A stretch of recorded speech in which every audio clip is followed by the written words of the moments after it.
Bismillahirrahmanirrahim. Assalamualaikum warahmatullahi wabarakatuh.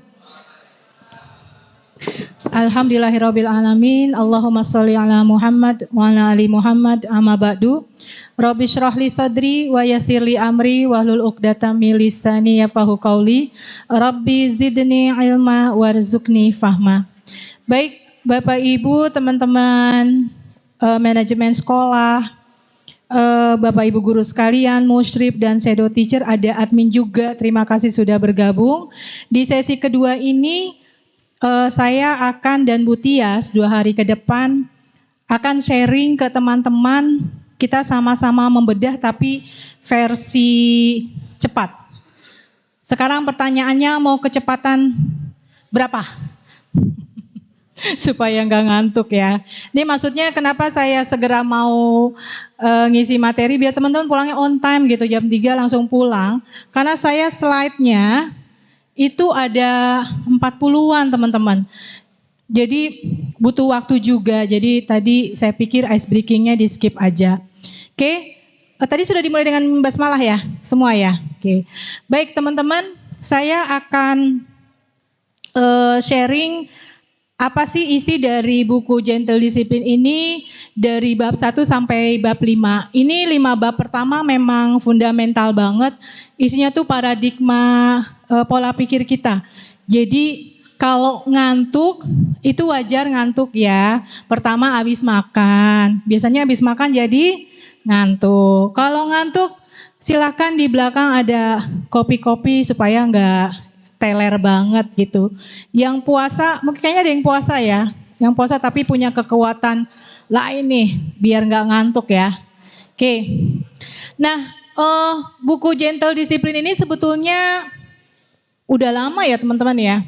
Bukan baru-baru ini aja, ini udah lama. Ini buku karya Sarah Ockwell Smith. Kalau teman-teman ingat, beberapa bulan yang lalu saya sempat via Zoom bedah buku bareng teman-teman ya. Waktu itu bab 1 sampai 2. Terus kemudian saya beralih, kayaknya yang wajib musyrif nih. Kemudian akhirnya kok musyrif aja ya. Kayaknya ya udah deh, kita kan kurikulum merdeka, disiplinnya harus pendekatannya positif. Maka kami cari-cari yang paling pas Gentle Discipline. Akhirnya ya udah, ini jadi untuk keseluruhan sekolah. Nah, sebelumnya saya mau tanya, apa yang ada dalam benak pikiran Bapak Ibu ketika mendengar kata-kata disiplin? Sebenarnya disiplin itu apa sih? Yuk yang ngantuk tunjuk tangan, mau jawabannya nggak nyambung, terserah. Apa disiplin? Pak Gari duduknya di sana sih, di sini dong duduknya. Ada yang mau menjawab? Teratur, apalagi? Taat, sesuai, depannya D, maksudnya? Oh, ya, oke. Taat, teratur, sesuai aturan. Konotasi kita kalau mendengar kata-kata disiplin pasti mengatur perilaku lah gitu ya intinya. Nah, jawaban teman-teman benar. Disiplin itu yang selama ini kita tahu ya, orang pasti konotasinya adalah bagaimana mengatur perilaku anak kita, peserta didik kita, atau manajemen perilaku. Kemudian mengajarkan kontrol diri, membuat anak jadi baik, anak yang penuh hormat, santun, membuat anak-anak aman, dan memandu atau membimbing anak-anak. Nah, apa hubungannya sama Gentle Discipline? Apa bedanya dengan pemahaman disiplin yang selama ini kita tahu? Di Gentle Discipline teman-teman, itu lebih luas dari makna disiplin yang selama ini kita tahu. Di Gentle Discipline, makna pendisiplinan adalah bersikap positif dan melakukan perencanaan untuk masa depan. Jadi nggak mikirin saat ini aja. Tidak mengondisikan untuk saat ini, tapi jauh ke depan untuk masa depan anak ini. Jadi istilahnya enggak karbit ya, tapi apa yang kita lakukan supaya perilaku anak ini baik adalah kita memikirnya justru untuk jangka panjang. Kemudian apa? Menginspirasi anak-anak menjadi lebih baik. Selama ini yang kita tahu disiplin identik dengan pelanggarannya apa, hukuman atau konsekuensinya apa. Dulu sih ngomongnya hukuman, kemudian lebih di bahasanya lebih dilembutin jadi konsekuensi atau sanksi. Tapi di gentle discipline adalah jauh lebih daripada konsekuensi, menginspirasi mereka. Artinya inspirasi itu kan mengeluarkan apa yang sudah baik yang Allah kasih kepada setiap manusia yang lahir. Dikeluarin karena menginspirasi. Orang kalau menginspirasi dia banyak omong atau memberi contoh. Memberi contoh, ya. Kemudian melakukan sesuatu dengan lebih baik. Orang tua, pendidik menjadi contoh yang hebat untuk anak-anak. Ini emang jadi syarat yang pertama, yang utama banget. Sebelum kita minta anak-anak kita jadi pendengar yang baik, ya kitanya udah jadi pendengar yang baik atau belum. Bicaranya yang sopan ya, kalau kamu ingin menyampaikan sesuatu. Nah, apakah kita guru atau orang tua sudah mendemonstrasikan bagaimana cara menyampaikan apa yang menjadi kemauan kita. Tapi tenang aja teman-teman, saya juga waktu baca bab 1, saya langsung minder. Karena secara pribadi, saya termasuk ibu yang sumbunya pendek. Khawatir saya tinggi, was-was saya banyak, bukan was-was pokoknya. Iya, kejadiannya belum, tapi saya udah mikirin. Mungkin ibu-ibu begitu ya, Bu Lesmana ya. Kejadiannya belum, kita udah mikirin. Gimana nanti, gitu. Tapi ternyata di gentle discipline itu teman-teman, kita diajak bahwa kita adalah manusia biasa. Tidak harus kita menjadi seseorang yang sempurna. Tapi yang jadi kuncinya adalah orang tua, guru harus belajar, harus berubah menjadi lebih baik, itu kuncinya. Tidak dituntut jadi sempurna, karena kita orang dewasa juga belajar berproses. Ya iyalah, saya sekarang 46 tahun. Apakah secepat itu karakter saya yang jelek berubah jadi bagus? Butuh waktu, butuh proses, demikian juga dengan Bapak Ibu guru. Saya paham bagaimana Pak Wafa dulu dididik sama orang tua. Kemudian juga guru SD SMA-nya, saya juga nggak tahu apakah gurunya galak-galak. Di kampusnya UNJ, dosen-dosennya gimana? Udah puluhan tahun membentuk seorang Wafa gitu. Demikian juga dengan kita semua. Artinya adalah teman-teman gak usah takut, di gentle discipline semua orang belajar lebih baik. Kita belajar sama-sama, gak ada yang super di sini. Semua sama-sama belajar. Kalau jadi gak ada lagi nanti gini. Ngapain dia jadi GA gentle discipline? Gue tahu kok di rumahnya kayak apa. Ngapain dia jadi GA? Gue tahu kok keseharian kayak apa. Kita nggak boleh ngomong kayak gitu. Paham ya? Kita harus saling nyemangatin. Kita harus saling ingetin dan harus menerima tiap orang tidak sempurna dan karakter orang perlu waktu untuk berubah. Oke. Kadang orang yang sudah terbiasa dengan model disiplin keras, otoriter dan merasa berhasil kok buat gue ini jadi begini karena dulu bapak saya, karena dulu ustadz saya membentuk saya begini. Gitu. Ini apaan lagi nih? Gentle. Gentle itu artinya apa sih? Lembut, kayak tape. Kayak gulali. Lah, mana anak bisa jadi tough. Pendisiplinannya lembek kayak tape gitu ya. Kayak sabun yang gentle. Saya lupa membahas gentle itu apa. Gara-gara Pak Kurnia di depan saya jadi grogrius.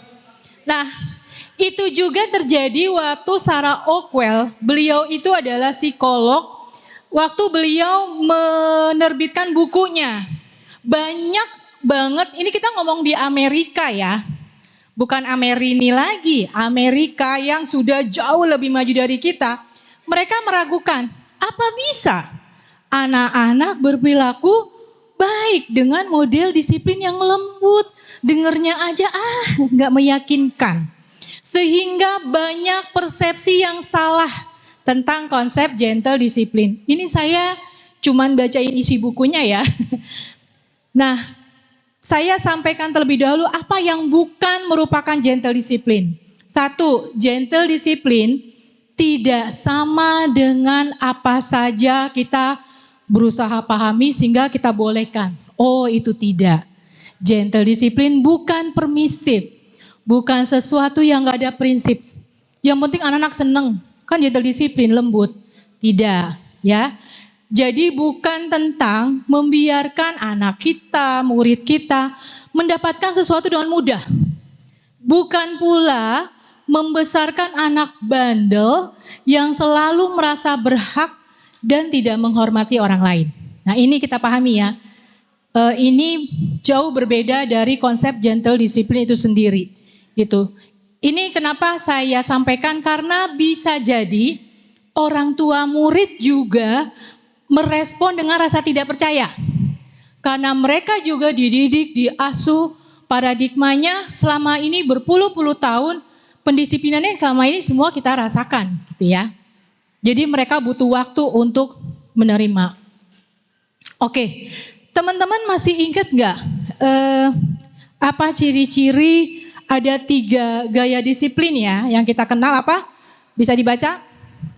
Otoriter, permisif, dan otoritatif. Kayaknya langsung aja biar ini cepet. Nah, kalau otoriter ya, kendali ada di orang tua atau guru. Tadi, I'm the boss. Aku yang paling tahu, aku yang ngatur, aku bosnya.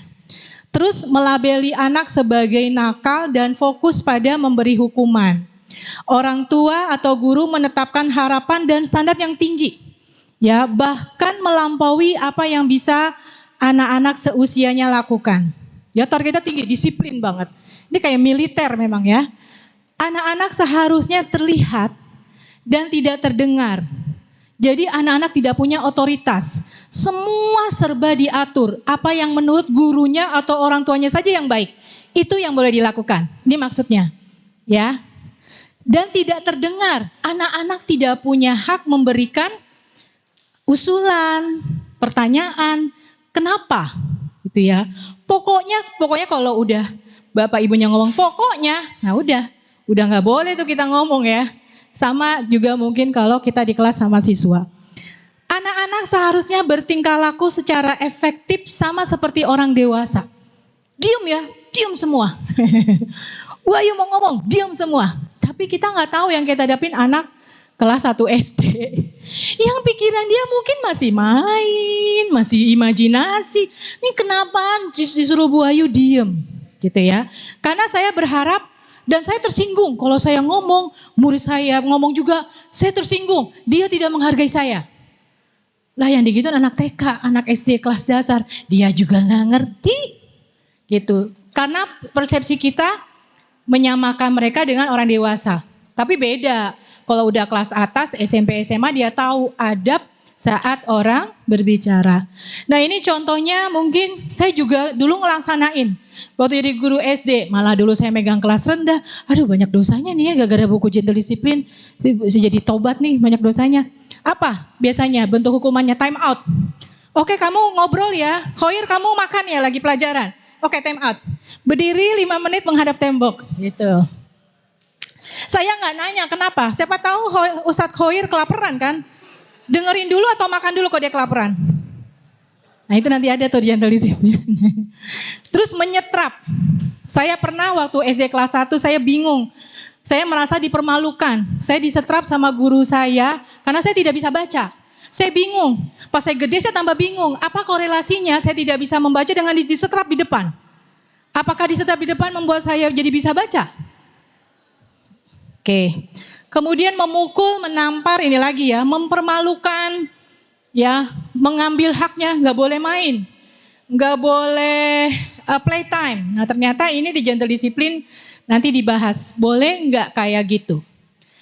Nah kemudian permisif. Nah permisif ini sebetulnya istilah disiplin yang nggak cocok. Kenapa? Karena orang tua jarang mendisiplinkan, membiarkan anak lolos begitu aja. harapan terhadap perilaku anak sangat rendah. Oh nggak apa-apa, namanya juga anak-anak, namanya juga remaja. Padahal seharusnya dia bisa berperilaku yang lebih baik. Memaklumi perilaku yang sebenarnya tidak sesuai dengan usia mereka, batasan jarang diterapkan.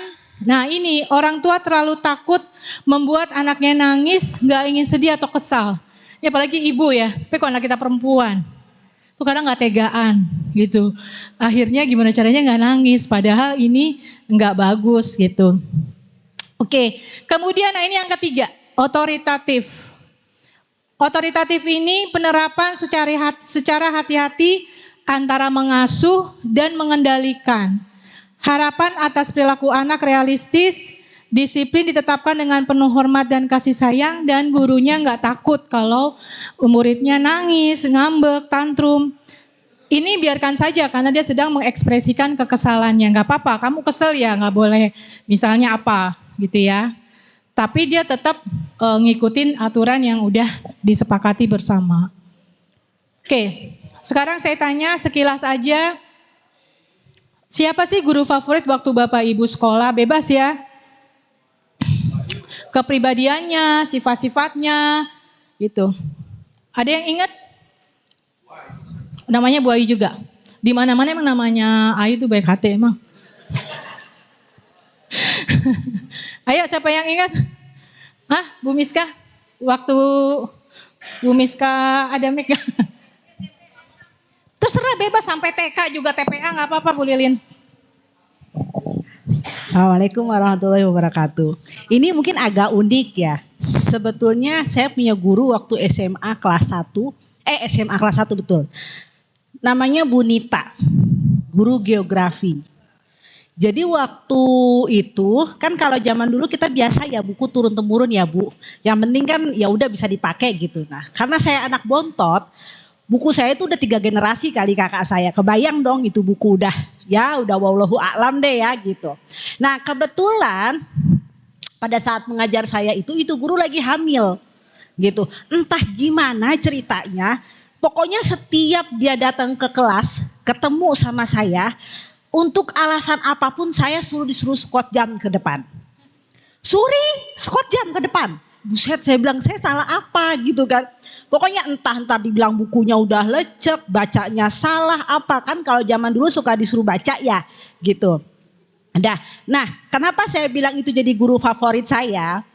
Dilalahnya setelah itu guru melahirkan, teman-teman pada ngomong gini sama saya, Sur, tahu nggak sih anaknya mirip elu lagi katanya. Terus dan ternyata setelah ibu itu melahirkan, terus dia balik lagi ngajar, itu dia perhatian banget sama saya. Saya bilang ini guru kesambet apa ya lagi hamil gitu. Dan saya memang alhamdulillahnya memang suka banget pelajaran geografi seperti itu. Ini senang karena akhirnya ada yang membalaskan dendam aku dan bukan diriku. Iya, ini unik memang ya. Gara-gara mirip dia jadi, aduh, kalau mau ngomelin Miska nih ngomelin anak gue gitu ya. Oke, teman-teman, sebenarnya kita punya pemahaman yang sama nih. Kenapa dulu kita suka sama satu pelajaran, atau kita sebenarnya nggak terlalu suka atau benci pelajaran itu, tapi gara-gara gurunya menyenangkan kita jadi suka. Nah, kenapa sih gitu ya? Oke, nah. Mungkin teman-teman di dalam hatinya punya banyak pengen ngomong guru favorit saya A, B, C, D karena apa. Tapi rata-rata pasti karena sifatnya baik-baik semua. Namanya guru favorit ya. Tapi kalau guru yang didoain jelek, biasanya guru-guru yang galak, ngasih PR banyak, susah gitu ya dan seterusnya. Tapi guru yang hebat menurut kita rata-rata tuh yang positif semua. Yang menyenangkan semua, menginspirasi, panutan yang baik, sabar, dapat diandalkan dan seterusnya. Nggak ada tuh kita suka sama guru kita yang attitude-nya nyebelin gitu. Semua tentang sesuatu yang positif karena memang itu fitrahnya manusia ya.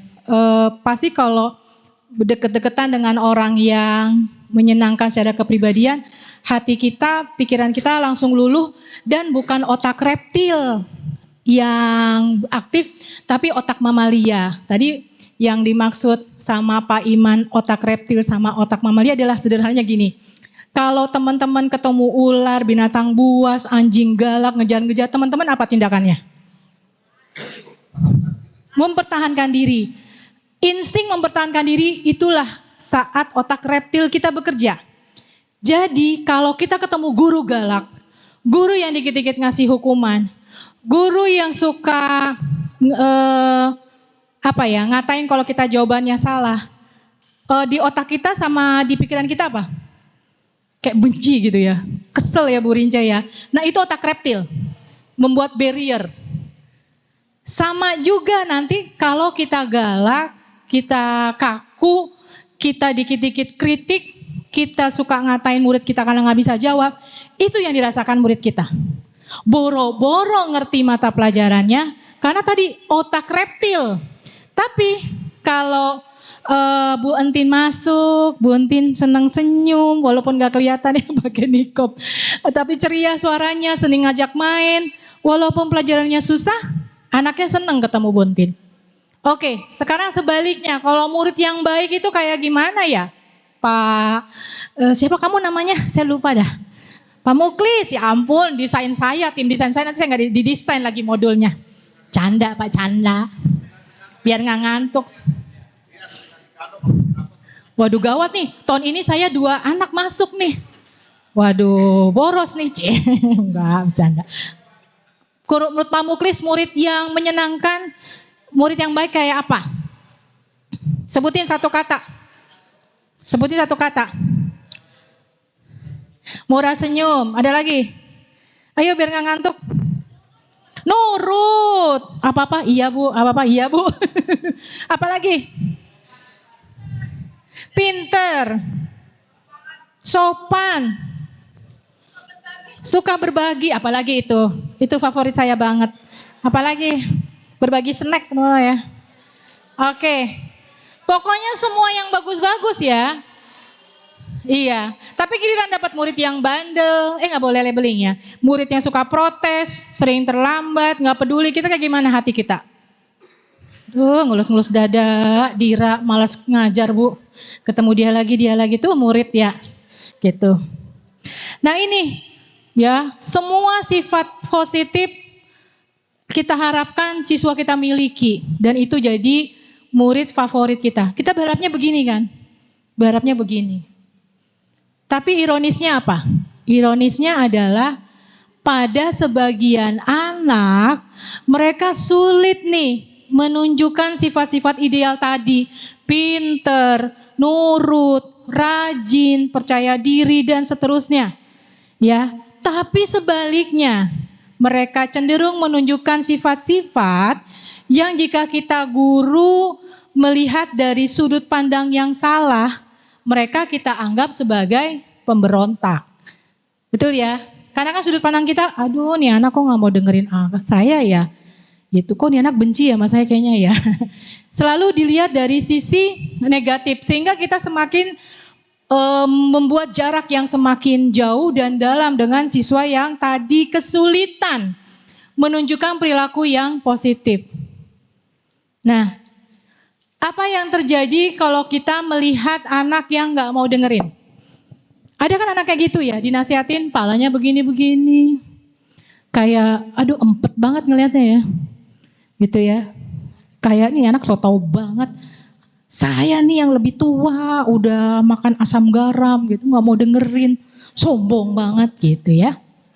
Sombong kayak pelawak saya. Nah ternyata kalau kita melihat selalu dari sisi positif dan kita memandang ini nih anak yang masih punya hambatan menunjukkan atau berperilaku yang lebih baik. Padahal sebenarnya dia punya sifat yang positif dari perilaku dia yang tidak mau mendengarkan. Ya, anak yang tidak mau mendengarkan ternyata menurut psikolog sebetulnya dia anak yang fokus. Mungkin dia merasa pendapat saya yang benar. Dia belum bisa terima masukan penjelasan dari gurunya. Paham ya? Berarti beda enggak apa yang selanjutnya kita lakukan kalau ketemu murid yang tidak mau mendengarkan karena kita anggap dia fokus. Akan berbeda nggak respon kita? Beda, karena kita lihat, oh ini anak fokus banget apa yang jadi keinginannya, gitu. Oke, keras kepala ada?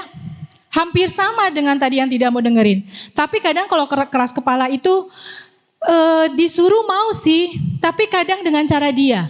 Tetap akhirnya dia kita minta ke sini tapi nanti belok lagi. Kekeh sama apa yang jadi prinsip dia. Kadang kalau ngelihat dari keras kepalanya sama, kita sakit hati, kita baper ya. Ini anak kok nggak mau dikasih tahu, keras kepala, kepala batu gitu ya. Nah, padahal menurut psikolog, anak yang begini ini nih sebetulnya ambisius. Ambisius itu saya nggak paham secara bahasa negatif atau positif ya. Dia sebenarnya tekun, gigih, dan termotivasi. Artinya apa? Tinggal kitalah yang menarik ulur.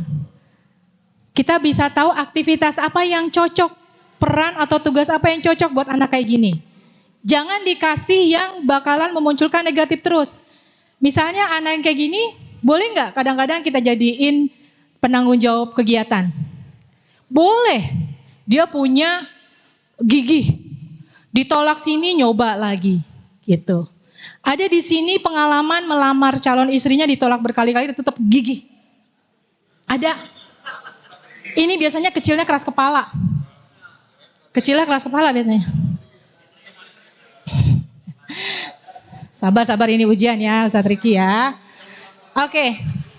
Ada enggak di SD maupun di MC yang udah dikasih hukuman, sampai hukumannya berapa jilid, berapa session, dikerjain lagi tuh pelanggaran? Ada? Ada, sampai kita pusing, bapak ibunya juga pusing. Ternyata anak kayak gini tuh tangguh. Kalau kita fasilitasin arahin ke yang positif, maka itu jadi luar biasa. Ada yang udah gedenya tangguh, buka usaha, jualan mungkin, ada yang punya bisnis, akhirnya dari yang kecil sampai segini ada. Padahal bikin bisnis kan susah. Ada. Kita tanya, waktu kecil sering dimarahin gak? sering ditegur gak sama guru? Oke, ada anak yang selalu ganggu. Ngerti ya ganggu ya? Apa aja ya, dari omongan, dari tingkah laku. Itu sebenarnya mengganggu kita gitu loh. Kita pengen tenang, dia berisik gitu ya. Ternyata anak ini, ada anak kayak begitu di MC. Ustadz Angga pengen murojaah, pengen berkholwat sama Al-Quran. Ada anak Ustadz, ini Ustadz ngapain sih? Kok Ustadz begitu sih? Ada, suka nanya. Duh kita bete banget ya. Ini dia anak gak ngerti ya. Disuruh baca buku, gurunya mau ada kepentingan gak ngerti ya. Gitu. Nah ini ternyata anaknya selalu ingin tahu. Ya, jadi ya harus sabar-sabar memang ya. Ada anak yang suka bantah, gurunya ngomong ini dibalikin lagi. Ada? Banyak? Curhat sekaliannya banyak gitu ya. Nah, mungkin karena menurut psikolog, mereka itu berpikir bebas. Mereka nggak mau dikekang pikirannya. Mereka orang yang jenis orang yang sulit kita pengaruhi pikirannya. Secara positif itu bagus nggak? Untuk profesi tertentu membutuhkan orang seperti ini. Apa contohnya? Yang nggak bisa diganggu-gugat. Siapa profesi yang kerjaannya bantah? Sales, pengacara. Saya kerja di rumah jadi tiap hari nontonin Sambo mulu. Sampai kata Bella, Bu nonton Sambo Bu. ngasih ini. Ngasih apa? Remote, Bu nonton Sambo. Dia maksudnya gantian, dianya HP. Kita lihat gimana pengacara itu bandel tanda kutip ya. Bantah terus. Karena dia berpikiran bebas. Gak mungkin kan pengacara diam, oh iya, itu gak mungkin. Oke, ada orang yang menyentuh segala sesuatu, ada anak yang gak bisa diem. Kalau kita mah tangan panas ya.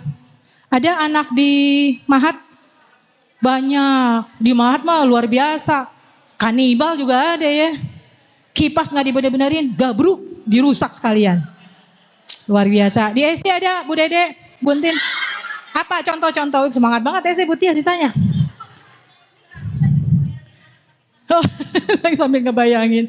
Apa aja ya bikin kita aduh ya Allah capek deh gitu ya. Ternyata anak kayak gitu ingin belajar. Ada anak yang bisa bongkar nggak bisa pasang ya. Itulah pokok contohnya anak yang ngebongkar mainan. Dibeliin mainan adanya bongkar. Ternyata jangan dimarahin. Mereka lagi belajar.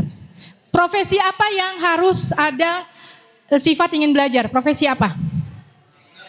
Bengkel. Ada bengkel diem aja. Takut mau ngerombak, mau bongkar takut. Mana bisa? Apalagi?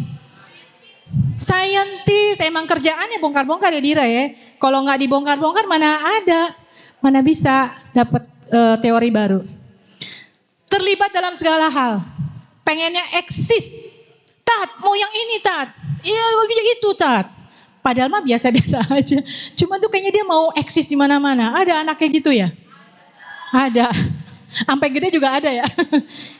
Nah, itu kata psikolog, kata Sarah Ockwell, anak kayak gitu itu banyak akal.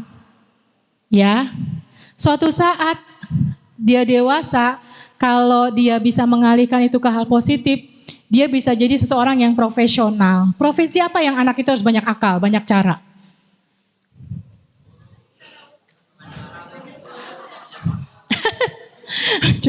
Terlibat dalam segala hal ya.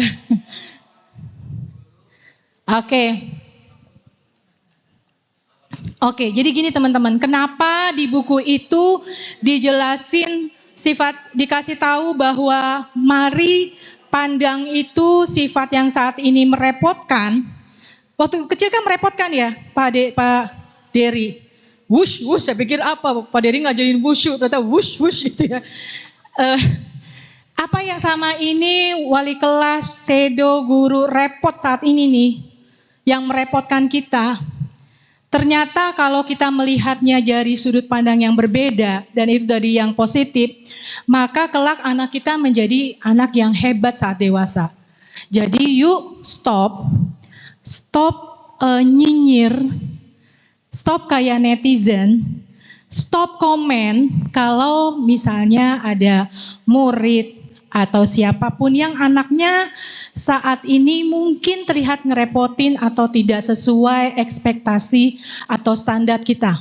Misalnya, kok anaknya begini banget ya?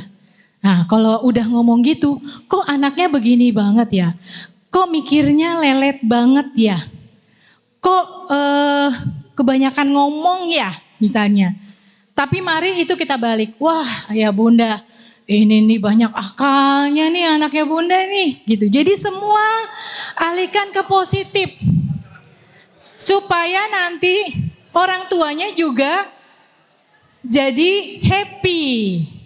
Dari gurunya ngelihatnya selalu dari sisi positif, orang tua jadi aduh alhamdulillah ya ketemu Bu El itu perasaan saya tenang bagi rapot. Nggak mikir, tenang gitu ya. Insya Allah masih di jalan yang benar gitu ya. Anak saya anak yang mungkin saat ini belum muncul. Ya munculnya nanti, tenang aja. Tuh. Oke. Nah teman-teman, kalau siswa kita yang udah dikasih tahu, udah segala cara kita lakukan masih nggak dengar, masih belum berubah, bukan berarti anaknya yang lambat belajar. Ternyata menurut Sarah Ockwell, ya anak ini memang butuh waktu. Balik lagi deh ke diri kita sendiri. Suka nggak kita kalau dipaksa berubah? Saya tanya. Gak ada yang suka dipaksa, ditekan, diancam untuk berubah. Apalagi orang dewasa, kita mau berubah sendiri. Gitu, ya. Tapi kan sebetulnya orang dewasa sudah matang ya cara berpikirnya ya, gitu. Apalagi maksud saya, apalagi anak-anak, gitu ya. Mereka, apalagi kalau usianya masih SD awal, mereka belum tuntas nih perkembangan otaknya. Nah jadi teman-teman gak usah kecil hati. Saat ini dia masih begitu, belum kooperatif. Insya Allah jangka panjangnya akan berubah. Oke, nah sekarang gimana sih praktek gentle disiplin ya? Nah, biar teman-teman ingat, istilahnya adalah SPACE. SPACE. Ya, space. Space sendiri apa bahasa Inggrisnya artinya? Jarak ya. Jarak antara perilaku dan pendisiplinan yang guru hasilkan. Gitu. Nah, space itu apa kalau di jantung disiplin? S-nya adalah stay calm. Apa artinya? Tetap tenang. Insya Allah Bu Lilin nanti habis lebaran mau cek kesehatan. Insya Allah kalau nanti gentle disiplin, darah tinggi guru-guru turun. Karena nggak pakai emosi, tenang. P-nya apa? Proper expectation. Kadang-kadang darah kita naik karena kita marah anak murid kita. Kenapa kita marah? Karena anak murid kita menunjukkan perilaku yang tidak sesuai harapan. Jadi tenang aja. Tenang aja. Mungkin cara kita masih belum pas gitu. Atau memang belum, usia dia masih butuh waktu. A-nya apa? Apa artinya? Kita harus dekat, kalau di jantung disiplin gak boleh jauh-jauh. Dekat sama siswa. Dekat itu artinya mengenal sifatnya, mengenal karakternya, ya, kebiasaannya. Nah, ini terjadi di awal-awal tahun ajaran. Nah, makanya nanti di tahun pelajaran Bu Tias ya dan kepala sekolah kita nanti ada program baru dalam rangka tadi mengenal baik itu SD apalagi di MC yang nanti boarding. C-nya apa? C-nya connect. Apa artinya? Menghubungkan dan menahan emosi. Terakhir E-nya? Iya, jelasin dan kasih contoh. Oke, tetap tenang itu maksudnya adalah gini teman-teman. Ketika siswa menguji kesabaran kita dan guru merasa stres dan marah, nah kalau praktek gentle disiplinnya, gurunya jangan disiplinin dulu. Gurunya harus tenang dulu. Sering terjebak di situasi itu? Udah mana cicilan banyak di rumah. Suaminya begini begitu bikin pusing. Sama bapak-bapak udah mana diomelin istri di rumah. Aduh ketemu dia lagi di kelas. Mancing-mancing emosi. Karena kita stres juga. Nah diem, tenang dulu. Jangan langsung mendisiplinkan. Oke, tadi harapan yang sesuai adalah, nah kalau mereka teman-teman lihat ada perilaku negatif, teman-teman pikirkan deh, mereka sebenarnya udah ngerti apa belum? Kenapa itu dilarang misalnya? Terus kalau mereka udah ngerti, apakah mereka bisa mengontrol, mengendalikan diri mereka sendiri? Gitu ya. Terus otak mereka cukup berkembang nggak untuk melakukannya dengan lebih baik? Jadi dianalisa. Nah tadi ya, berikutnya yang ketiga, supaya teman-teman empati, tadi kenapa harus dekat? Karena dengan dekat kita kenal dia, bukan berarti gini, kadang-kadang guru ngomong ini, Bu Ahyu kalau kita dekat, akrab sih tapi lama tuh anak kurang ajar. Nah berarti kedekatan kita dulu nih, kayak apa? Nggak asal deket akhirnya dia nggak sopan, kan nggak bagus juga. Nah, artinya dekat adalah memahami dan munculkan empati. Contoh, ada anak-anak di Mahat yang susah bangun pagi? Banyak. Banyak ya, di awal-awal apalagi. Ustadz Khoir tuh, alhamdulillah gak jadi kurus ya Tat ya. Tetap happy. Nah, empati. Kenapa kamu di rumah bangunnya jam berapa? Tadi memunculkan empati. Gitu. Nah, kenapa harus empati? Dengan empati kita paham kenapa dia belum bisa. Sehingga kita tahu masalahnya apa dan sama-sama cari solusinya. Jadi enggak ujuk-ujuk. Pokoknya kalau bangun kesiangan sanksinya ini ya. Enggak ujuk-ujuk kayak gitu. Emang sih anak-anak jadi takut sama hukuman, tapi dia enggak belajar. Bagaimana dia jadi lebih baik. Kenapa dia masih bangun kesiangan, enggak dapat akar masalahnya. Nah, menghubungkan dan menahan emosi.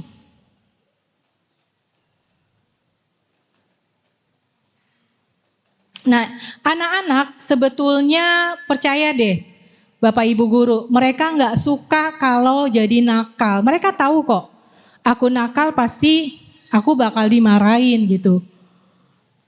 Tapi sayangnya anak-anak itu kan belum bisa nahan emosi kayak orang dewasa ya. Iya kan? Gak bisa kayak kita udah tahu mana baik mana benar. Tapi tergantung usianya lagi nanti. Nah, sampai anak bisa mengelola emosinya sendiri, maka kita harus bimbing mereka menahan perasaan. Ada di sini yang punya murid kalau temannya nggak mau main, plak, cus gitu ya. Ada, puk gitu ya. Ada. Nah, kita pahamin anak umur 8 tahun emang nggak bisa ya mengendalikan pukulan, tamparan gitu ya. Tuh. Nah, kalau mereka udah bisa ajari menahan perasaan. Kalau marah bukan berarti dengan mukul gitu. Nah, kemudian memberi contoh yang baik. Kenapa guru itu, oh ya tadi Bu Ayu apa maksud terhubung? Terhubung itu artinya gini, kalau anak-anak melihat respon kita tenang, memunculkan empati, maka anak-anak merasa kita menyayangi dia. Paham ya? Misalnya nih Pak Gari, ketemu anak SD main bola, prang, kena kaca. Karena Pak Gari udah belajar gentle disiplin, Pak Gari manggil-manggil. Siapa yang ini tadi ngelempar bola? Misalkan bukan saya, soalnya takut dimarahin. Tapi karena tahu Pak Gari baik, iya Pak maaf. Kenapa sampai pecah misalnya dan segala macam. Itu jauh lebih baik, itu artinya dia merasa Pak Gari tetap sayang kok sama aku walaupun aku salah. Gitu, itu terhubung. Tapi sebaliknya, karena nggak praktek gentle disiplin, perang pecah, siapa yang mecahin? Ngaku ayo. Semuanya kumpul, karena tidak ada yang mengaku, semua dihukum. Apa perasaan anak? Takut, terus dia merasa gurunya nggak sayang dia. Sama anak sama orang tua, padahal orang tua marah maksudnya kan sayang ya. Cuma di perasaan anak-anak, santuy aja lagi ngomongnya, santai. Gitu. Ibu jangan marah. Gitu. Siapapun kita, sama saya juga. Misalnya suami saya, padahal maksudnya dia kan capek. Terus saya nggak ngerjain apa gitu. Ini gimana sih gini-gini? Suamiku nggak sayang aku, gitu kan? Padahal maksudnya emang enggak. Mungkin dia lagi capek, gitu. Nah, sama kayak anak kita. Jadi paham ya? Apapun perbuatan anak kita, kita harus tunjukkan empati. Ayo, wajar kok kamu berbuat kesalahan sini. Bapak Ibu guru bantu, begini loh lebih baiknya gitu. Oke, kapan Bapak Ibu sebaiknya kita mulai mendisiplinkan? Kalau menurut Sarah Ockwell, pas mereka lahir, mereka harus mulai didisiplinkan. Anak-anak saya udah gede-gede, gak apa-apa dah. Dari ulang lagi, di rewind, daripada enggak. Ini siapa yang anaknya masih kecil nih? Nah, baca dah tuh buku Gentle Discipline deh. Oke, teman-teman berikutnya saya lupa beberapa. Apa sih permasalahan yang umum dalam metode pendisiplinan yang selama ini kita tahu ya? Nah ini nih, biasanya pendisiplinan yang kita lakukan saat ini kan taunya kita buat aturan, betul nggak? Ada 10 aturan, 15 sanksi ya Bu Laila, biasanya gitu. Terus apalagi kalau yang buat anak-anak, aneh-aneh dah sanksinya, ya makin anak yang buat makin aneh. Nah, ternyata teman-teman, pendisiplinan yang biasanya dilakukan saat ini itu tidak memerhatikan perkembangan neurologis tadi, bagaimana otak berpikir sesuai usianya atau perkembangannya, ataupun jadi mengkhianati istilahnya. Tidak sesuai dengan pakem-pakem proses pembelajaran, bahwa seseorang tadi perlu waktu dan bertahap memahami sesuatu. Sehingga apa? Karena kita tidak memperhatikan dua hal ini, respon yang diberikan hanya untuk mengendalikan perilaku saat ini, bukan untuk mencari penyebab. Anak ngerokok misalnya, ya udah kamu ngerokok ya, lihat ya, ini ibu kasih lihat nih, ceritanya saya ke siswa, nih ibu kasih lihat ya, ya kamu ya, ngerokok kan kamu ya, ketahuan ya, iya Pak, iya ngaku, oke, di sini peraturannya diskors. Anak itu saat itu berhenti ngerokok nggak? Berhenti. Berhenti. Apalagi kalau waduh, ibu saya tahu nih gawat nih. Ada anak yang begitu. Tapi muncul lagi nggak ngerokoknya? Muncul. Kenapa teman-teman? Karena kita alih-alih mencari penyebab untuk cari solusi, kita hanya fokus pada saat ini biar anak itu berhenti. Berhenti sih, tapi tidak untuk seterusnya. Nggak menyebabkan kesadaran. Paham ya teman-teman ya? Makanya kalau ada yang bilang, kan berhasil Bu Ayu, buktinya begini begitu. Iya, tapi nggak jangka panjang. Gitu. Karena takut bukan karena kesadaran. Nah sehingga apa teman-teman? Tadi karena pendekatan pendisiplinan yang seperti ini nih hasilnya cepat, di depan mata, anak langsung nurut. Dan kita hanya sedikit usaha ya melakukannya. Nah inilah mengapa pendisiplinan yang selama ini di sekolah-sekolah umum lakukan, kita juga itu jadi metode yang sangat menarik dan digunakan. Beda sama gentle disiplin yang butuh waktu tadi ya, butuh kesabaran. Oke, nah ada dua hal menurut Sarah Ockwell, jenis-jenis pendisiplinan yang tidak efektif. Tidak efektif paham ya, artinya tidak jangka panjang, hanya berhenti saat ini aja. Yaitu hukuman dan pemberian hadiah. Hukuman itu nanti kita sama-sama, ini dari buku ya saya ngambil ya. Sarah Ockwell kan berarti berdasarkan research ya. Nah ini kelemahannya apa sama hukuman fisik? Oke, kelemahan hukuman apa yang pertama teman-teman? Sebetulnya guru yang baik itu menginspirasi siswa untuk memperbaiki dirinya dengan tadi memberi kepercayaan diri. Masih ingat gak kata-kata Pak Iman tadi? Anak itu harus dikasih tahu loh, kamu tuh pintar. Allah memberikan otak dengan jumlah neuron yang luar biasa. Maka manusia berubah dengan cara merubah cara berpikir kita. Itu maksudnya memberi kepercayaan diri. Kamu tuh bisa loh berhenti kecanduan rokok. Jadi kata-kata bapak ibu guru percaya loh, kamu bisa jadi lebih berprestasi misalnya. Kalau anak ini kayaknya nggak semangat untuk belajar. Jadi kasih kepercayaan.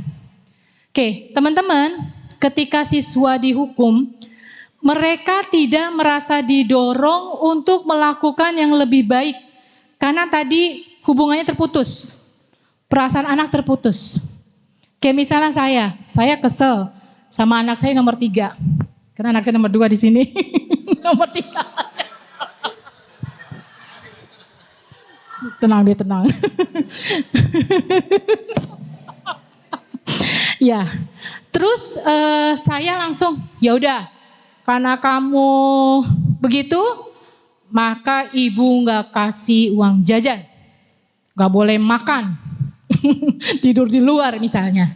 Yang tadi saya bilang, alih-alih dia jadi sadar bahwa yang dia lakukan itu tidak baik, justru dia merasa apa? Ibu nggak sayang sama aku, gitu ya. Nah jadi hukuman itu sekali lagi teman-teman ternyata berdasarkan riset tidak membuat siswa apa? Terdorong untuk berbuat lebih baik karena dia merasa gurunya tidak sayang. Apalagi?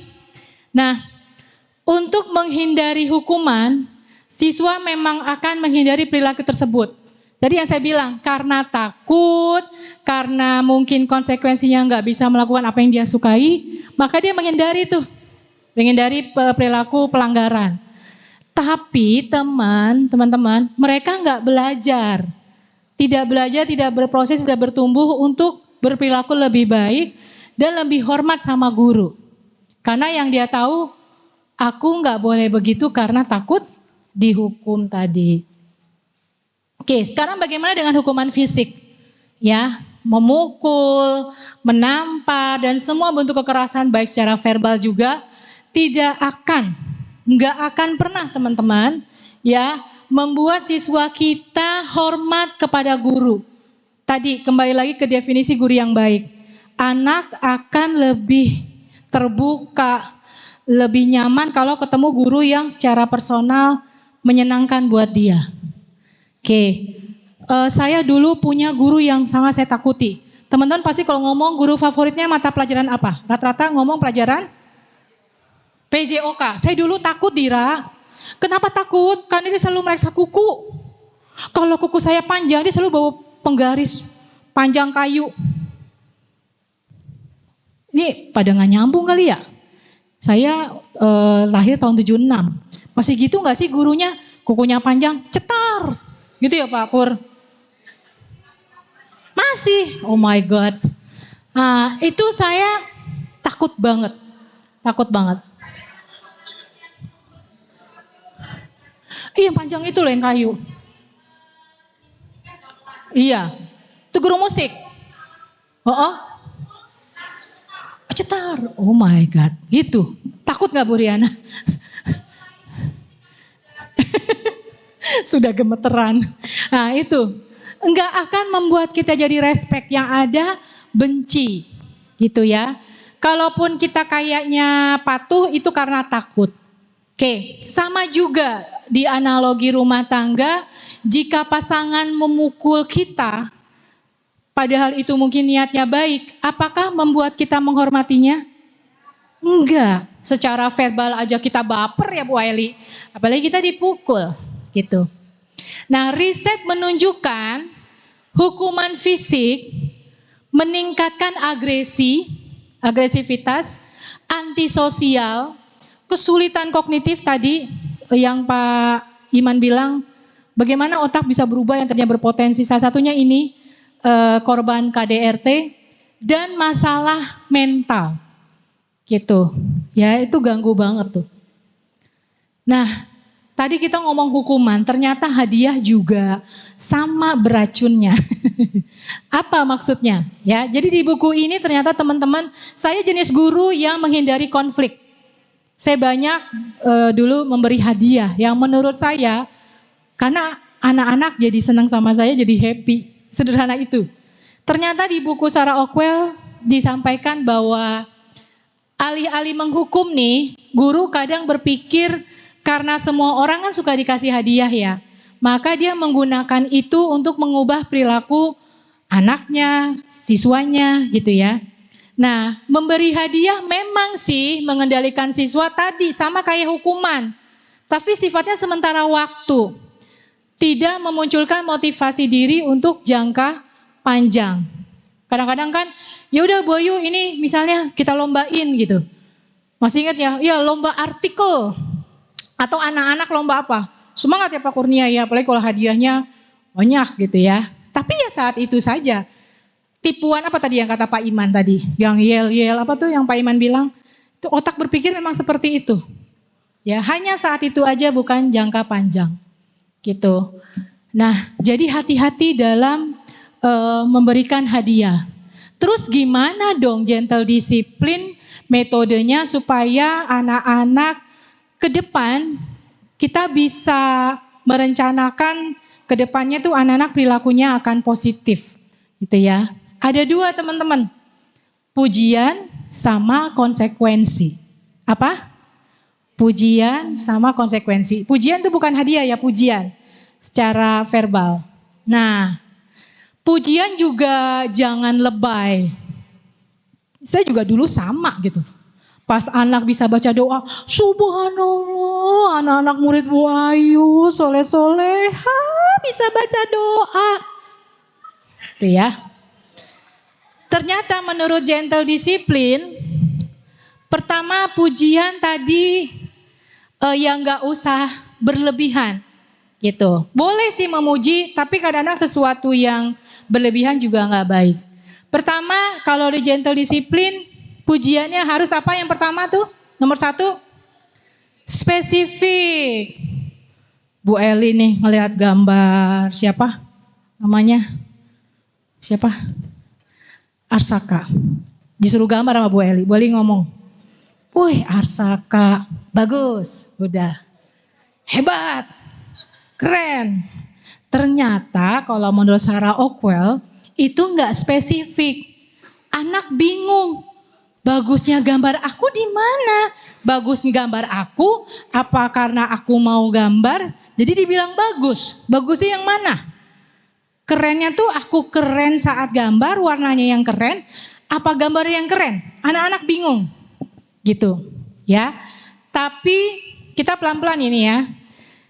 Spesifiknya itu detailkan. Misalnya pas Bu Eli datang, wah Arsaka, Bu Eli suka gambar kucing kamu tuh, kucingnya terlihat gembira ya.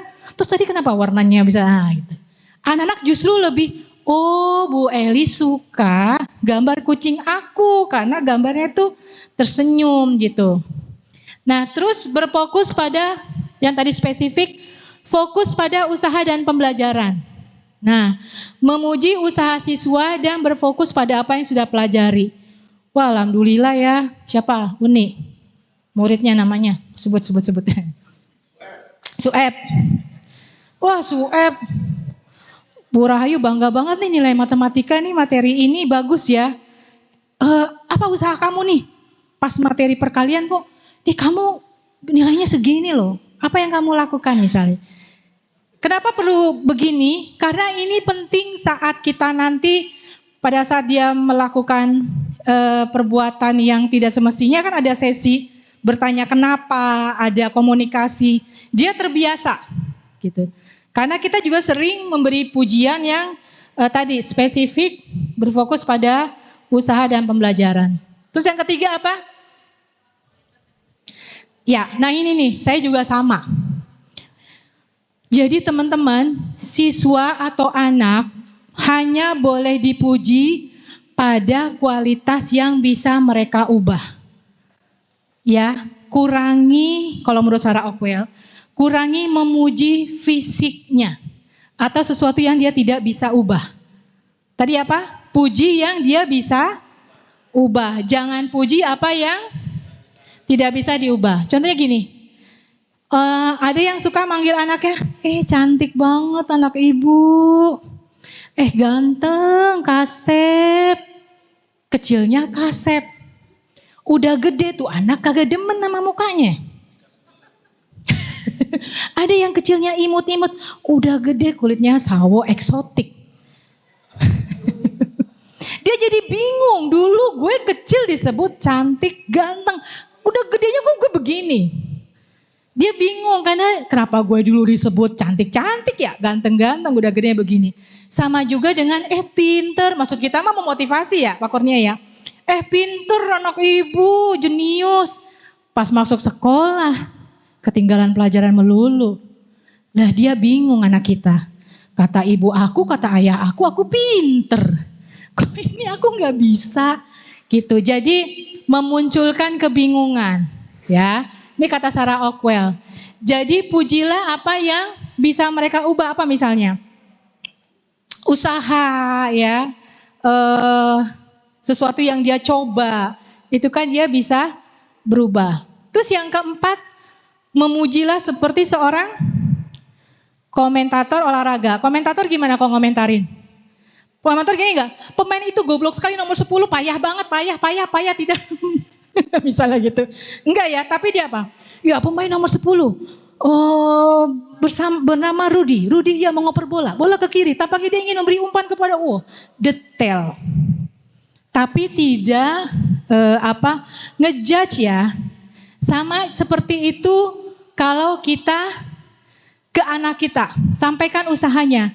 Pak Kurnia misalnya, tadi sih Bapak lihat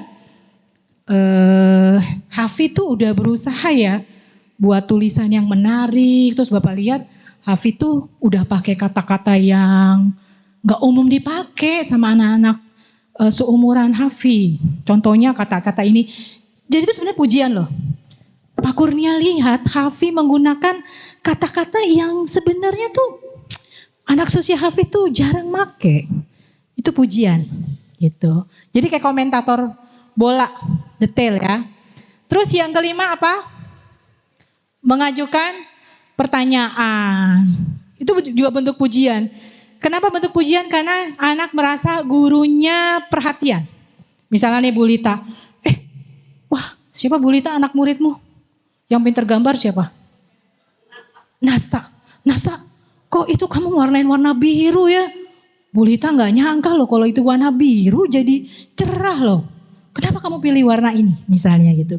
Itu tuh buat anak-anak merasa, Bu Rita merhatiin gambar aku ya, padahal aku bikinnya nyantai-nyantai aja kali. Tapi Bu Rita ini loh perhatian gitu. Sebenarnya gak cuma anak kecil, kita juga senang digituin ya.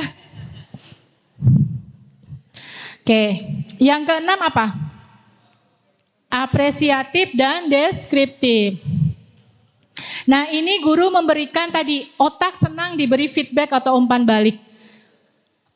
Anak-anak itu senang kalau diberi umpan balik mendalam tentang hal positif yang mereka lakukan. Jadi jangan diem aja. Ya kalau lagi gak sempat ngomong atau lagi sakit gigi sariawan bolehlah pakai jempol. Tapi kalau lagi kondisi normal, ucapkan itu. Misalnya gini, Bu Mei, siapa Bu Mei? Anak yang rajin main, rajin main. Bu Mei lihat anaknya rapih ini, padahal biasanya enggak. Jangan dikomentarin, tumben. Siapa namanya, misalnya siapa? Anaknya Bu Mei. Malik. Abbas aja udah. Bapaknya nggak ada. Pak Abbas anak baik. Siapa? Siapa namanya? Isbat. Oh Lisbat, ya namanya lucu. Lisbat, Bu Melia tadi Lisbat main, terus Lisbat balikin lagi loh mainan itu ke dalam boxnya. Sekarang kita jadi punya area yang luas ya buat main sama-sama. Nah itu, itu ternyata membuat anak, wah ternyata kalau begini tuh, guruku aku tuh suka loh. Aku kalau begini, aku diapresiasi sama guru aku. Itu jadi memang harus cerewet ya jadi guru ya. Jangan diem aja. Udah tahu sih guru anaknya positif kan tuh golden moment ya. Kita lewatin gitu aja. Giliran dia buat salah baru kita ituin ya. Baru kita tegur. Oke. Nah, bagaimana dengan konsekuensi? Ya. Jadi apa? Yang pertama kalau pendisiplinan gentle disiplin, pujian. Ya. Nah, yang kedua adalah konsekuensi. Yang artinya adalah efek atau akibat dari satu perbuatan yang biasanya kurang menyenangkan. Gitu. Nah, gentle discipline ini menggunakan metode konsekuensi untuk memberikan siswa kesempatan belajar yang baik. Ada macam-macam nih. Yang pertama apa? Konsekuensi tidak logis. Nah, ini maksudnya tidak dipakai. Kayak tadi yang saya bilang, kadang kita ngasih hukuman atau sanksi yang enggak ada hubungannya sama pelanggarannya. Atau tidak membuat anak itu mengerti kenapa tidak boleh melakukan sehingga dia mengganti perilakunya jadi lebih positif. Misalnya apa nih, ada siswa mukul temennya tapi sanksinya apa? Gak boleh minjem buku di perpustakaan misalnya. Gak boleh main. Tapi gak digali kenapa kamu mukul. Gak ada restitusi. Nah yang kedua konsekuensi logis. Nah di sini maksudnya adalah memberi kesempatan pada siswa untuk belajar dan memahami bagaimana dunia itu bekerja. Anak-anak perlu tahu. Contohnya gini nih, kalau ada anak kita menghilangkan box makan siang, maka konsekuensinya adalah dia harus tahu, kamu harus ganti boxnya atau cari sampai ketemu. Biasanya kita minta cari sampai ketemu. Gitu. Kalau udah dicari nggak ketemu, diganti ya. Kalau di sini kan bisa pakai uang sakunya segala macam. Makanya kemarin kita sempat tuh menemukan kasus anak-anak di MC ya, yang alat makannya nggak dicuci. Gitu. Nah ini kita perlu tuh gimana nih caranya? Apakah dengan memberi dia box makanan sesuai nama dan kelas? Jadi nanti tinggal dicek. Kalau hilang, ya harus ganti atau cari. Sehingga kita gampang mendeteksi. Nggak pusing, ini siapa nih yang nggak cuci piring, nggak cuci sendok, pusing kita menindak siapa. Nanti akhirnya general, ini ketahuan nih kelas 8 habis kegiatan ini. Kalau nggak ada yang ngaku, semua kelas 8 nggak boleh berenang. Nggak ada hubungannya lagi, gitu. Oke, nah kemudian konsekuensi alami, namanya alami. Namanya juga alami ya, artinya adalah sesuatu yang dilakukan oleh anak yang konsekuensinya itu alami, jadi tidak dipilih oleh guru atau siswa. Itu pasti otomatis. Contohnya apa? Udah dilarang nih sama Bu Lilin. Kalau lagi demam, batuk-batuk nggak berenang. Akhirnya tuh anak berenang. Saat dia pilek, Bu Lilin pas tuh. Nah, ini konsekuensi. Kan udah dibilang, kalau kondisi kita nggak fit, berenang memperburuk penyakitnya. Contohnya apa lagi? Kalau ngejar lebah akibatnya disengat. Berlarian di pinggir kolam akibatnya bisa jatuh gitu. Nah, yang berikutnya konsekuensi positif. Nah, ketika siswa berperilaku baik dan dihadiahi dengan hasil alami yang tidak direncanakan. Misalnya nih, Bu Sri, ada kegiatan art, pasti kan berantakan ya, banyak sampah. Terus ada anak yang bantu tanpa diminta, sehingga kelas itu bersih lebih cepat. Bu Sri nggak apa-apa, terima kasih ya, misalnya siapa sudah bantuin Ali, sehingga kamu punya waktu break 15 menit, karena ini cepat selesai. Kenapa perlu disampaikan? Suatu saat ada seperti itu lagi, dia akan bantu tuh secara sukarela. Karena itu kita bicarakan. Tapi ya kadang nggak jaminan juga. Itu dilakukan lagi. Jadi kan hanya stimulus ya. Gitu. Oke. Berapa waktu lagi? Jam berapa sekarang Bu Winda? Wah, ini kecepatan cahaya kayaknya. Oke, berarti bisa pulang cepat ya. Sekarang bagaimana dengan di sekolah? Nah, ini sebenarnya teman-teman, isu pendisiplinan bukan milik Indonesia saja. Di sana juga di Amerika, isu-isu pendisiplinan, kekerasan di sekolah segala macam juga ada. Apalagi mereka gak punya agama ya. Oke. Apa yang pendisiplinan yang jadi masalah di sekolah? Coba dibaca teman-teman. Kalimat yang berwarna merah. Iya, keyakinan yang salah tentang motivasi. Ketika siswa bermasalah, maka biasanya kan kita ngerasa, wah anak kita kurang motivasi nih siswanya. Sehingga muncullah afirmasi-afirmasi di kelas. Saya mendengarkan dengan baik hari ini. Saya belajar dengan baik dan seterusnya. Ya, itu enggak apa-apa sih kata Sarah Ockwell. Tapi sebetulnya yang perlu digali dan dicari akar masalahnya adalah dan ditanya ke siswa kita itu detail. Misalnya nih di kelas ini ada nggak yang kelas itu rame? Ada ya, terutama guru-guru yang lintas kelas. Kalau SMP SMA semua lintas kelas ya, guru bidang studi. Saya waktu ngajar bahasa Inggris EZ ada tuh, ada kelas yang tenang, enak banget, enjoy, ada yang riuh. Nah itu harusnya dicari masalahnya, kayak gini nih. Kenapa ya kalau saya ngajar siswa di kelas ini nggak konsentrasi? Jadi ada kepedulian, ada apa? Harus dicari masalahnya. Terus apa mereka lagi capek? Gitu ya. Apalagi anak IMC ya. Anak IMC itu kalau ya usaha tangga ya. Kalau besar, kelas yang besar di aula, kayaknya bisa fokusnya berapa menit ya? 5 menit kali ya? 10-15 menit. Kecuali tingkat dewa yang menyampaikannya ya. Nah, terus apakah mereka tidak bisa melihat atau mendengar dengan baik? Biasanya kan kalau ribut posisi belakang ya. Bisa jadi juga mereka nggak jelas, terus temannya ngajak ngobrol lah jadi rame. Terus, nah ini ke refleksi diri kita sendiri. Apakah gurunya tidak memperhitungkan gaya belajar yang beda?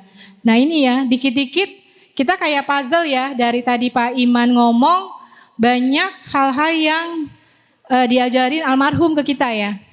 Dari mulai gaya ngajar itu ternyata nyambung ke cara otak berpikir. Oke. Itulah kenapa strategi ngajarnya nggak boleh itu aja, nggak boleh statis. Nah kedua apa? Melabeli anak-anak dan pola pikir permanen. Nah tadi kan kita udah tahu ya, baik itu hukuman sama hadiah, sama-sama nggak membuat siswa belajar jadi lebih baik. Bahkan memunculkan pola pikir permanen. Ngerti nggak ini maksudnya nih? Sediakan waktu bagi siswa untuk mencari penyebab perilaku buruk mereka dan bekerja samalah dengan mereka. Hal ini membuat siswa merasa ada seseorang yang berpihak kepadanya. Misalnya gini, anak itu tadi kecanduan rokok dan sudah berkali-kali. Akhirnya harus diskors atau harus secara peraturan sekolah harus dikeluarkan. Justru ternyata menurut Sarah Ockwell, alih-alih kita menyembuhkan kecanduan rokoknya, kita malah kamu nggak boleh skor sini ya selama sebulan misalnya karena diskors. Nah itu tuh membuat anak berpikir gini, oh ya udah, ternyata kalau aku ngerokok itu tuh memang penyelesaiannya bukan apa-apa kecuali aku diskors, kecuali aku tidak boleh ikut kegiatan sekolah. Paham ya Bapak Ibu ya? Paham apa ngantuk? Paham nggak? Ngerti ya? Jadi dia gini, ya udah karena aku jahat sama temanku, maka perbuatan aku ini karena sudah berat, aku sendiri nggak bisa nyelesain, jadi aku harus tidak boleh bergabung lagi di sekolah. Berpikirnya grow mindset apa jadi fixed mindset? Fixed mindset, betul Ustaz Angga. Dia merasa dirinya sudah tidak bisa diubah sehingga menginjakan kaki di sekolah juga nggak boleh. Belajar juga nggak boleh. Tapi berbeda kalau kita bilang seperti ini. Karena kamu kecanduan rokoknya sudah berat, ini harus dibantu pihak ketiga, maka Bapak Ibu guru memberi kesempatan terapi supaya hilang kecanduan rokoknya. Bapak Ibu kasih waktu kamu 30 hari. Sehingga kamu bisa fokus di salah satunya. Fokus dulu sama penyembuhan kecanduan rokoknya. Mana yang lebih anak-anak memotivasi berpikir berkembang? Diskors tanpa ada penjelasan atau kita fasilitasi dengan terapi? Yang mana? Mana yang membuat anak muncul pola pikir berkembang bahwa aku bisa berubah loh? Mana? Yang kedua, Bapak Ibu kasih kamu kesempatan fokus dulu menyembuhkan kecanduan rokoknya. Terus pelajaran aku gimana? Ya ini konsekuensi. Karena kamu harus mendahulukan pengobatan, nanti ada memang hal-hal yang kamu harus, waktu kamu disediakan untuk menyelesaikan tugas sekolah. Yaitu tinggal ininya lah, cabang-cabangnya. Tapi dia paham, oh Bapak Ibu guru ternyata sayang ya sama aku. Aku diberi kesempatan untuk berobat. Sama kayak kemarin ada kasus LGBT, bahasa kita adalah silakan terapi dulu. Karena kalau ini nggak diterapi, akar masalahnya nggak akan selesai dan ini akan muncul lagi. Dampaknya lebih besar. Gitu ya. Itu teman-teman maksudnya ya. Hati-hati, ini memang harus dirancang SOP-nya. Tenang aja, ini kan saya ngasih secomot ya. Nanti ke teman-teman adalah sudah berupa SOP. Yang ketiga adalah melewatkan waktu istirahat dan bermain. Saya juga dulu sama. Kalau ada anak yang melanggar aturan, ada tuh konsekuensi yang kamu nggak boleh istirahat. Boleh snack time tapi di kelas aja. Sama, saya juga waktu ngajar kayak begitu. Ternyata teman-teman menurut Sarah Ockwell, ini sebaiknya tidak dilakukan. Karena semua anak, mau itu SD, SMP, SMA, butuh ruang untuk istirahat dan menghirup udara segar. Artinya di luar ruangan. Gitu. Jadi sebetulnya melarang mereka bermain tidak ada hubungannya dengan pelanggaran yang dia lakukan. Karena itu bagian dari dia belum paham, belum bisa. Gitu. Yang keempat adalah pengucilan di kelas dan sekolah. Riset menunjukkan mengusir siswa keluar kelas karena mengganggu tidak hanya berdampak negatif pada mereka, namun juga orang yang terhubung dengan mereka menjadi resah. Saya dulu pernah, dan saya nggak nyadar itu, ampun deh. Saya ngobrol sama teman saya, pelajaran bahasa Indonesia. Saya disuruh keluar, padahal saya anak baik, kalem, apa kan. Saya jadi shock. Jadi shock disuruh keluar kelas. Semua anak cewek 10 orang suruh keluar kelas karena ibu itu lagi ngajar. Namanya Ibu Sri lagi. Sama Bu Sri suruh ke sana. Ayu, hati-hati ya. Namanya ibu catat, ibu panggil orang tuanya. Dulu saya ingat saya takut banget. Dan saya merasa guru saya nggak disayang karena saya nakal gitu. Nah, sama juga saat kita menjadi guru ya. Maksud saya itu yang dirasakan anak murid kita. Kalau ada anak yang gak siap belajar, kamu di luar dulu deh. Gak boleh ikut kegiatan misalnya. Ternyata menurut Sarah Ockwell, dianya resah yang dihukum, teman-temannya juga yang di kelas. Gimana perasaan teman-teman waktu di sekolah ada teman yang dihukum, dimarahin? Perasaan kita apa? Kalau itu teman baik yang dihukum, ya Allah kasihan banget bestie gue. Tapi kalau itu yang kita benci, rasain. Enggak ya. Gitu. Kita resah. Sama juga dengan anak-anak. Oke. Terus bagaimana semua itu diubah teman-teman? Ini slide terakhir. Yang pertama adalah ini yang kita lakukan sekarang. Guru-guru harus ada pelatihan tadi.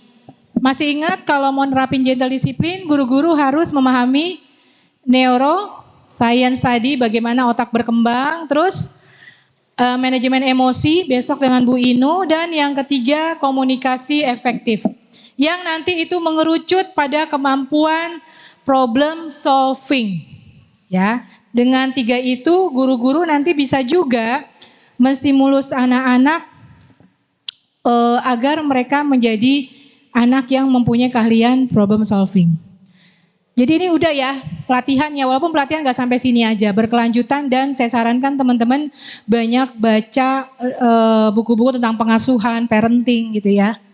Yang kedua adalah teman-teman nanti ketemu siswa, jalin hubungan yang baik ya. Jalin hubungan yang baik. Kalau SD praktis lebih mudah. Yang tantangan luar biasa menurut saya lebih ini SMP SMA. Ya. Kalau kita jauh tiba-tiba deket, kadang anak juga ngerasa nih, kenapa nih deket-deket gitu ya. Pelan-pelan gitu, tapi harus jaga hubungan yang baik. Terus nah ini, waktu istirahat. Sekolah harus memperhatikan waktu istirahat siswanya. Sesuaikan dengan umurnya. Kadang kita ngerasa, saya kemarin sempat dikomplain juga sama yayasan. Bu Ayu, di kurikulum ini kok anak-anak nyantai ya? Gitu. Enggak kayak dulu ya. Saya bilang, Pak, anak-anak juga manusia. Gitu. Bisa kebayang enggak mereka bangun dari jam 3, kemudian diisi dengan dinia, aktivitas, ada macam-macam aktivitas ya. Ditutup dengan dinia sampai jam 8. Dibuka lagi dengan belajar formal gitu. Kalau mereka kita kasih kesempatan untuk istirahat, secara fisik masih kalau orang lelah terus diisi ya lama-lama ibarat bom waktu ya. Dan itu nggak bagus dari sisi psikologis anak-anak. Dan Sarah Ockwell juga menyarankan, ini kalau saya hitung jamnya kita masih sedikit di MC istirahatnya. Kalau di sini Sarah Ockwell sekolah itu usia remaja SMP SMA itu ternyata dari cara otak yang berkembang, mereka siap belajar sesudah jam 9. Dan mereka siap tidur di atas jam 11. Karena otak mereka seperti itu. Itu yang saya gak ngerti, kenapa anak-anak saya kok kayak dunia terbalik gitu. Malam melotot tuh kan, main game. Kecuali anak kedua.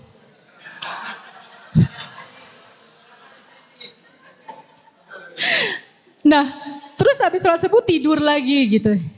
Jadi kata Sarah Ockwell, dari sisi otaknya, anak-anak memang gitu, alarm tubuhnya. Malam dia melotot sampai malam, dan pagi itu tuh baru bisa on fire jam 9. Tapi kalau kita kan nggak bisa begitu juga ya, karena kita ada ibadah sholat subuh. Jadi nggak semuanya juga yang Sarah Ockwell saranin bisa plek-ketiplek kita terapin. Tapi teman-teman paham ya, jadi tekankan ke anak-anak, nah kalau waktunya tidur.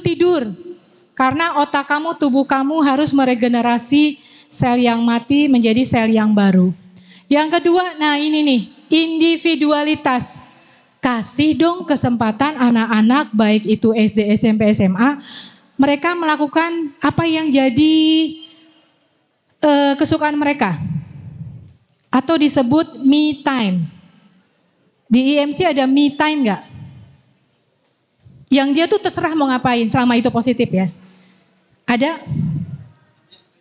Oh, free time. Agak beda sih ya free time sama me time. Me time itu jadi dia benar-benar mungkin agak mirip ya, tapi nanti kita gali dulu free time-nya anak-anak ngapain. Ternyata itu penting. Kayak di rumah aja di sini kita duduknya sopan. Ngomong saya. Coba kalau di rumah. Duduknya mau semau kita kan. Itu me time kita. Terserah. Apalagi anak-anak yang di pesantren. Perlu ada me time. Nah ini sama apalagi SD. Oh Bu Dede gak ada me time katanya. Ngegaspol. Nah kemudian otonomi. Perbanyak kesempatan siswa untuk berperan. Jangan gurunya melulu. Itu namanya otonomi. Anak-anak kalau diberi kesempatan itu, apalagi makin besar usianya, dia makin mudah kita bentuk. Kemudian komunikasi. Makanya nih, ya walaupun besok Rabu agak ganti narasumber ya. Harusnya Bu Mona yang ngajarin komunikasi. Tapi Bu Mona lagi sakit, doakan lekas sembuh. Cuma tetap nanti Pak Oni yang ngebahas masalah komunikasi. Komunikasi ini penting, cara kita menyampaikan. Jadi mohon yang memang sifatnya introvert, pendiam, naikkan lagi menjadi ambivert. Bukan naikkan. Artinya apa? Guru jangan diem. Emang guru harus bawel, harus dikit-dikit komentar. Karena kunci kita di komunikasi. Berikutnya adalah Sarah Ockwell bilang, banyak kegiatan belajar di luar karena anak-anak butuh udara segar Pak Arul, apalagi SMA mana lantai berapa, lantai T3 mana gelap gitu ya. Sering-seringlah Pak Arul dijadwalkan seminggu berapa kali belajarnya di luar. SD juga sama. Terus lebih sedikit ujian dan PR ya. Di Finlandia ternyata waktu liburnya itu ada berapa ratus hari tuh di Finlandia. Di kita itu negara yang paling sedikit liburnya. Paling banyak ulangannya, ujiannya. PR juga sedikit aja. Nah kemudian usia sekolah. Tadi sama kayak Pak Iman, Sarah Ockwell menyarankan anak baru siap sekolah, alangkah baiknya umur 7 tahun. Karena 7 tahun itu otaknya sudah sempurna menalar. Saya nggak tahu istilah ininya ya, kurang lebih begitu. Jadi kalau anaknya 7 tahun nggak apa-apa, jadinya masuk jalan 8 misalnya. Karena anaknya sudah siap. Tapi kalau menurut almarhum Pak Munif, Bu Ayu kalau anaknya udah siap, udah minta dan dasar-dasar dia untuk siap belajar formal sudah dibekali, nggak ada masalah. Gitu. Nah yang berikutnya jadwal sekolah. Yang tadi saya bilang, kalau Sarah Ockwell menyarankan remaja itu masuk sekolahnya di atas jam 9. Karena disitulah dia sudah on fire, sudah siap untuk berpikir. Gitu. Oke, demikian teman-teman. Saya hanya mengupas isi bab 1 sampai 5. Besok sisanya dengan Bu Tias membahas tentang why. Nah ini lebih dalam lagi. Kalau saya tadi masih yang permukaan-permukaannya, Bu Tias lebih dalamnya lagi. Baik, billahi taufiq wal hidayah. Assalamualaikum warahmatullahi wabarakatuh.